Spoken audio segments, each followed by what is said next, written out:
Good morning అన్న. నమస్తే. మనకంటే ముందే వచ్చేస్తాడు షాప్ దగ్గరికి. కాల్చి పడేసిన సిగరెట్లు కాల్స్తుంటారు సార్. మున్సిపాలిటీలో వచ్చి పొద్దున్న క్లీన్ చేస్తారని పొద్దున వచ్చేస్తాడు.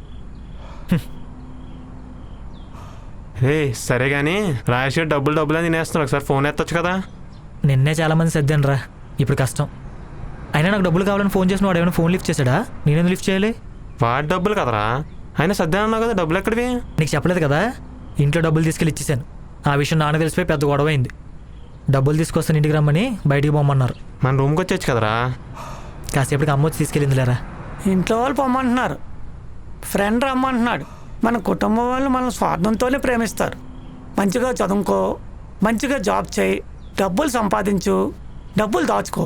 ఇవన్నీ చేస్తేనే వాళ్ళు సుఖంగా ఉంటారు. లేకపోతే మనకు సుఖం లేకుండా చేస్తారు. వాళ్ళ స్వార్థం కోసం మనతో ఇవన్నీ చేయించి మేమేం చేసినా మీకోసమే కదా అని దొంగ ప్రేమలు చూపిస్తారు. ఇలాంటి ఫ్రెండ్ లేక ఎన్ని రోజులు రోడ్డు మీద ఉన్నాను. ఇలాంటి ఫ్రెండ్ ఉండుంటే దర్జాగా రాజాలా తిరిగేవాడిని.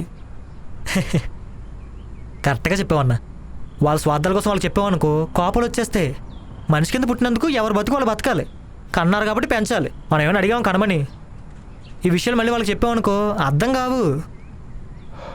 తమ్ముడు ఒక సిగరెట్. అన్నా ఒక సిగరెట్ నా ఖాతాలో రాసుకో. థ్యాంక్ యూ తమ్ముడు, థ్యాంక్ యూ. మన దగ్గర లేకపోయినా కానీ పక్కన సిగరెట్ ఇప్పిస్తాం. అరే అన్ని దానాలు ఏందో అన్నదానం గొప్పది. కానీ అవతల వాడికి ఏదైతే అవసరమో దానం చేయడం అసలైన గొప్పతనం.